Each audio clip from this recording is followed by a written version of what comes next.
Anyway, So, did you ever see yourself as a regular in music videos, though? Because by my count, you've done at least 17 of them. correct. And once again, that's the 17 that got released. There was also another, batch that didn't ever get released. Or videos where those are the 17 where I'm actually a part of it, like a role or a small role that's actually featured in there of Mhm. those 17.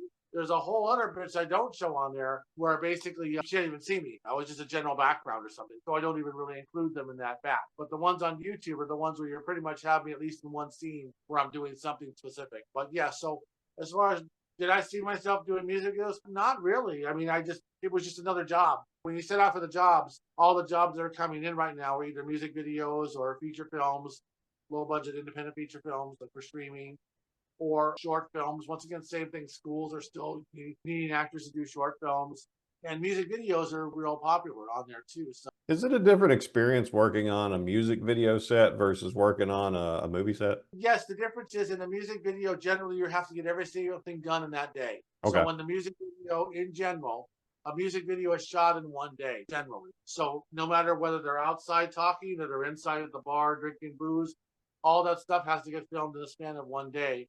Whereas in a movie, you kind of have a little bit more loosey goosey schedule sometimes in just a given day. You're just only filming a handful of scenes. Whereas in a music video, you might have having to do like 20 or 30. Whereas in a movie, you might only be doing like 7 or something.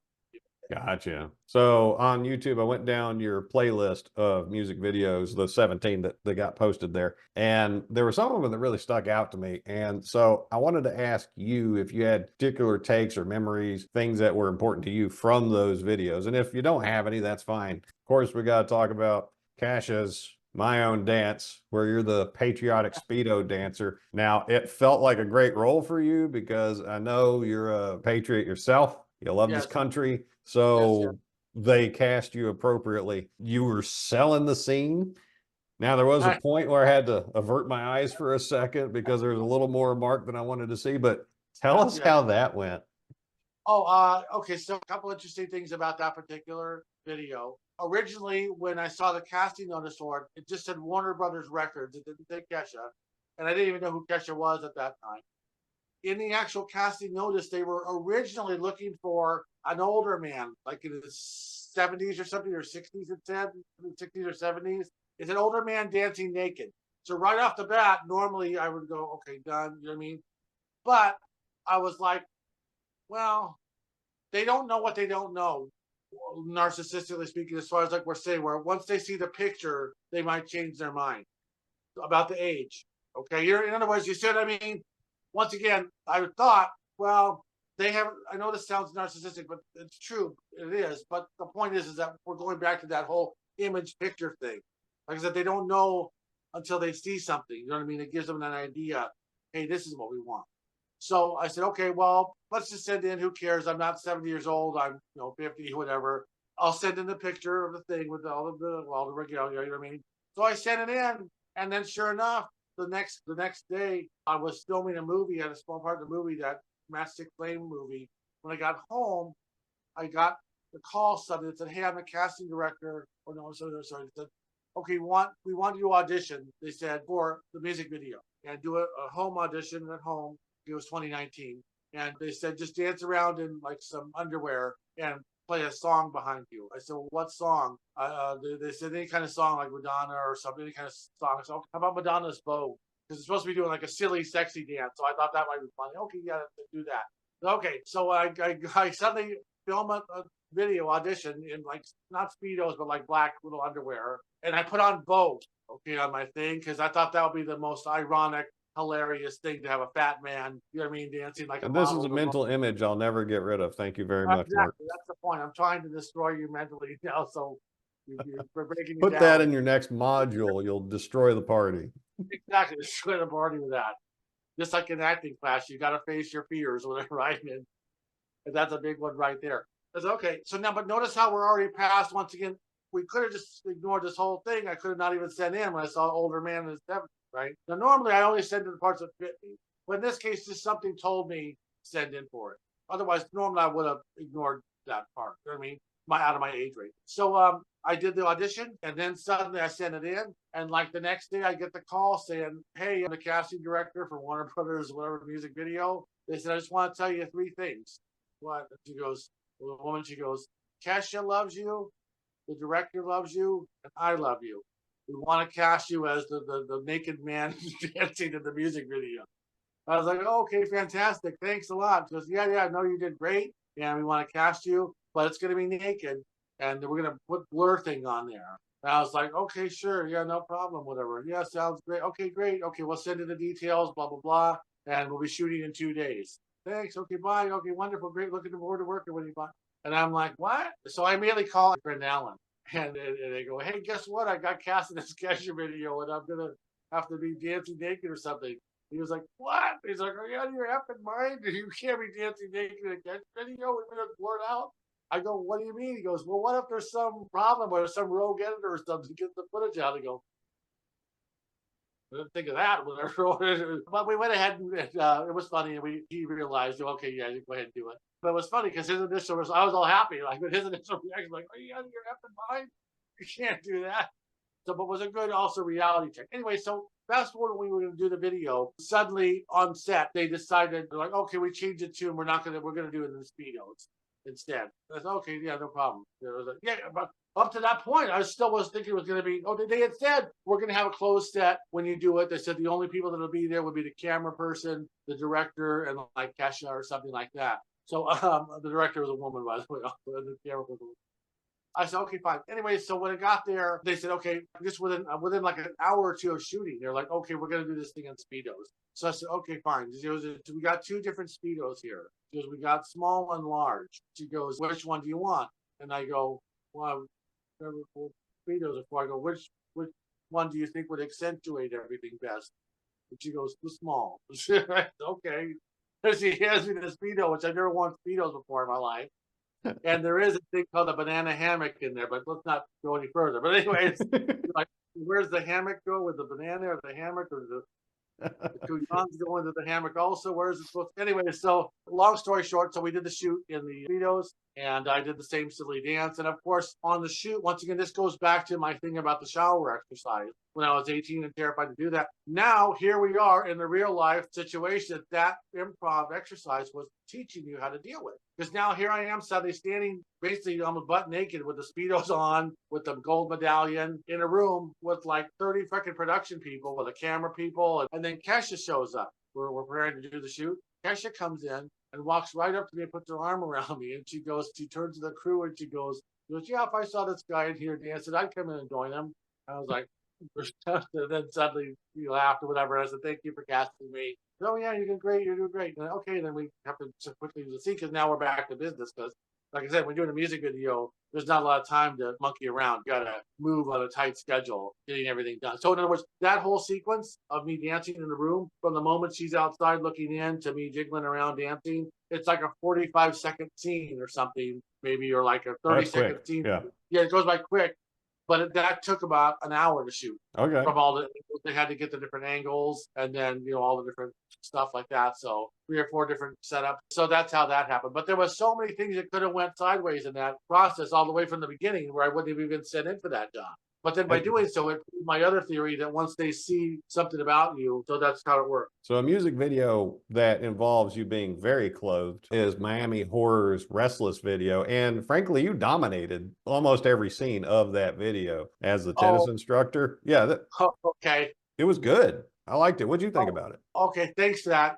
I am fortunate that I was able to do a performance that you said turned out well. You felt Oh that yeah. character. Oh yeah. Once again, in that one, in the initial audition, I kind of almost didn't even send in for it, because I didn't feel that I was that kind of a character. Because in the initial audition, they sent back more of like a guy, like more of a handsome kind of like Tony Robbins type person. You know what I mean? With like a sample pictures of the ideal of the motivational speaker. What happened was they sent an improv script. They said, "This is going to be an improv script for the audition." They said, "You are like a guru with a bunch of people that you control." They didn't tell me about 10 tennis, okay, and nothing to do with tennis. This is you're a guru in control of a bunch of people, and suddenly one of them did something wrong, and you get extremely upset about the situation, start screaming at them or something. Okay, so I went and did this whole improv. In fact, I have it on my channel. If you want to see it, I'll send it to you, whatever. The actual audition for that video that Oh, got me the job. So I did an improv audition. It turned out kind of funny, and I sent it into them. And then suddenly they called me and said, "Hey, you got this job. Or you're just Miami Horror. You're going to be the tennis guru." I was like, "Okay." So they just kind of briefly explained what it was, and I just kind of instantly knew, okay, let me have this weird attitude. They said you'll have this attitude, like, because he's a young guy, and then from that moment on, the whole thing kind of just fell into play as far as the presence of what I was doing, being angry or whatever with everybody, or being very disciplinarian with all the people. actually, I So think the song was good too. So it's not like you're in a yeah, music video for a song that sucked. No, no, the song yeah, was good and you chewed up all the scenery. I was like, my boy's representing. yeah, thanks for that. Yeah, yeah, it was fun to do because that was one of the ones where suddenly, see, what's funny is you go from just doing general extra work sometimes where you're just a cog in the wheel and you're like the lowest member on the totem pole. You're like a plant on the set. Exactly, like a plant on the set. To suddenly where now you're in a lead role in the music videos where, you're the main actor guy. Well, me and those other two, the young guy and the young Yeah. girl. And then the other people were my students. So, but the point is that that's why you do it. Sometimes, some days you're doing the main role, some days you're suddenly doing a smaller part. But yeah, but I was fortunate I was able to channel that anger or whatever that presence was, and then be able to maintain it. Remember, you got to maintain this whole thing suddenly through all these different sequences and keep it consistent, which is tough to do sometimes. But fortunately, I was able to keep it consistent and work. The only thing I regret in that one was I purposely kind of stuck my stomach a little bit fatter than it was. And I hate it. I shouldn't have done that, but they allowed it. They liked it. I always feel weird looking at it now because, like, well, my stomach's not that big. But anyway, I think it played to the character I think I played to the character is what it was. Yeah, because it was helping portray that he's flawed, but he's bossing all these people around like he knows everything. So, exactly. in an Yeah. ironic sense, I think it was right. Yes. Also, one thing about that one was funny was when I got to that location, that's like a $45 million mansion in It looked like Malibu. it. It is. And that thing goes on and on. That place is huge. That tennis court, that's all part of the property. I mean, it's like a gigantic U-shaped complex. Yeah, it's huge. That That's place, $40 beautiful. million. Yeah. What a Well, terrible place to have to film, huh? oh yeah, yeah, yeah. It's a terrible place to have to film. And what was funny was when they put me in the outfit, that 70s, they own that outfit, that 70s thing they put me in. People thought I was the owner of the house or something. The other actors, when they showed up, and I was walking around like that with the D-bag outfit on with the gold chains and the ring, they thought I was the owner of the house or something. I said, "No, I'm the actor in the video." Like, "Oh, okay, we thought you were the fucking owner or something." So the Pardon my last French. video I want to bring up is a tonal shift from both of those, and that's Chava Salazar's Facile. Okay. And this one, it was a feels trip. If you haven't watched it at home, I would recommend you do it. You can get it on Mark's YouTube page on his playlist. But just very briefly, it's different eras of the same couple in their relationship, and Right. you're towards further into the relationship. And I thought it was pretty heartbreaking. I thought you were doing a great job portraying on screen what the story was trying to tell. I don't even speak Spanish well enough to have understood the lyrics, but I could follow what it was trying to say. And I thought you were great in it. Okay, thank you for that. That's another one where I think it was about the guy who was trying to be a writer or something, but he had to carry on his life. He was an alcoholic and he had a wife. Yeah, And that's the the one. whole when we were filming it was that I was kind of the deadbeat husband where I was focused more on my writing and on getting a job. So when you saw scenes like they didn't have our dialogue, maybe, but like her and I in the bedroom, I think there's a scene with her and I in the bedroom arguing or something like that. In that scene, we were actually arguing. We did an improv where she's like, "Well, you just lost your new job and you got to get another job." And she goes, you can't tell off the boss like that."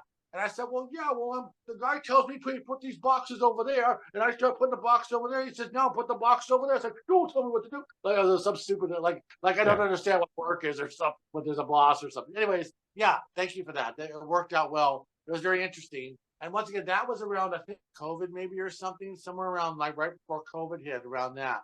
Because the director of that music video is a young Hispanic man he's about 24, 25 now. I did a short film for him originally for New York Film Academy. And he liked me so much that after we did that short film, he said, "Hey, I'm going to be doing this music video for this guy in Mexico, and I want you to play the lead." Okay, so that's what happened. That's how I ended up in the music video. We shot it all, but then when COVID hit, everything kind of got discombobulated for a few years, and it just got released like a year or so ago, I think. But we had actually shot it in like 2020 or And the music video itself, it does feel like a short film. It really does. It makes a nice, pretty bow on a sad story, and the production values were good. I would recommend people watch it. It'd be worth your time. thanks to that. Too, in that video, when her and I were like in our apartment scenes, like in the bedroom and arguing in the kitchen and all that stuff, that set, the kitchen and the apartment set there in the bedroom, that's actually a real apartment, but it's inside of a building that's a music recording studio in like LA somewhere. And the second floor of that music recording studio building is literally an old looking 1970s apartment that's no longer an apartment for the studio, but they've rented out for filming because it looks like such an old looking location to the room Perfect. and the kitchen set. In fact, that video we shot there, and then we also shot that other video, but we shot there also for that as well. Two different film crews, two different music videos, same location. This weird little apartment set in like a middle of like a commercial district, and then some audio recording, two-story building. You wouldn't think that that's in there. You know what I mean? You would Yeah. never realize that that was inside that building. So a couple of the music videos that I saw on your playlist were Russian language music videos, and they were very Russian in character. There was a lot of criminal underworld stuff going on. What's it Right. like to make a Russian music video? Funny you brought that up because okay, so there was two different Russian music videos. I was involved in music videos. I also had got cast in a Russian feature film playing a chef character yelling or something in like Italian. And what happens is, of all these things, real quick, is I have a Russian actress friend of mine that she's Russian from Russia. She would see these things suddenly through her natural Russian channel. She's like, "How the hell are you getting cast in all these Russian things? Because I'm Russian, I can't get cast in anything." I had sent into these random music videos that came up on the casting line. The first Russian one was that one with the where the bad guys are in the truck. Yeah, where you Driving got around. ran over. Yeah. Yeah. I get run over. And by the way, there's another example of how on low budget set you have to be super careful. Like what we want to talk about on the thing that happened with the thing on that Western, we won't talk about. But so when you're in doing the stunts, like in that case, I had to actually run. There was no stunt man. I had to run from the truck, the van. And the guy driving the van wasn't the stunt driver. He was my actor friend, another actor guy I know that does stunts as well. So he had to keep it careful. And it was raining suddenly in downtown LA. And I didn't have on normal sneakers. I had on like some kind of weird slippery business shoes. So I had to kind of like run super carefully in the rain while the van is bearing down on me. And I was nervous I was going to fall down or something. But fortunately, I didn't fall down. But yeah, but in the video, I get killed. The van runs me over and they chop me up and serve me in a restaurant or something. But Yeah, it's a basically, grim video. It's yeah, worth a yeah. watch. That and the guy that was in the van driving, his actor, his name's Mike Ferguson. He's sort of like the Caucasian Danny Trejo of nowadays. He's doing like 150 films on IMDb. Yeah, he's like this white guy with tattoos everywhere with like a goatee and stuff. And he's constantly getting jobs all the time. All the Good for time. him. All these movies. Yeah, all this music videos. He's a great character look. In fact, when I do my project, I'm going to approach him and see if he's available to be like in it as well. And we just Great. worked together in that other film last year, the 7 Days to Hell film. He was the Okay. biker boss in that film as well. So that's what happens to you a lot of times when you're an actor out here in Hollywood. You work on all these weird projects. Suddenly, you run into some other actor either on an audition for something because you're all going out for the same stuff. So in other words, when I go on an audition for the sleazy movie producer with the sideburns and the mustache, there's like 20 other guys with sideburns and mustaches that just look as sleazy as me or more. And they're like, "Oh, hey, how's it going, bro?" They're like, there's regulars. And one of us gets it at some point. And then the other one gets the next job and then the next job. So you end up running into the same people sometimes on various projects, whether it's a music video or a short film or a low budget feature. So the second Russian video Yes, where yes. you were a nightclub owner, an abusive nightclub owner. I'm What? her manager. I'm supposed to be Yeah. her. Okay, Okay. so that music video. Okay, that lady. Her name is Molly something or other. Her Yeah, real she's name is. hot. Yeah, her real name is like Olga Serabnaya or something. She's like the Russian Madonna or something. Like she gets a lot of views on her videos, and she's put out like hundreds of songs or something, like over 100, dozens and dozens of songs. That lady. So I auditioned for that. I got cast in it, and so what it was like is she's talking in Russian. Like she kept talking Russian to me, even though she speaks English. She's like, "Get up there inside me," and I'm like, Yeah, and I that's can't when I speak go, it. yeah, I was like, "Hey, baby," and it's a good thing I did that because I go, "Hey, baby, the time you got to get on stage," you know. So in the video, you don't hear us talk, but you can see me going like this, like so you kind of understand what we're talking about. Yeah, I didn't realize it would work that way, but it you were did. good. Oh yeah, thanks to that. Yeah, and so and that was my suitcase full of money. I had that prop with the suitcase full of money and everything. Like, and I'm like a corrupted band manager, and she doesn't sing her song, and then I'm like trying to get the money, like where's the money and all that stuff, and I'm doing money, And she runs it and then all. Yeah. love over the money. Oh, that's right. And then the thing, I come back in her room and I give her the money, and what was I gave her a $20 bill. Yeah. In the video, I said, "Now don't spend that all in one place." And that's when she like throws it at me or something and like walks out.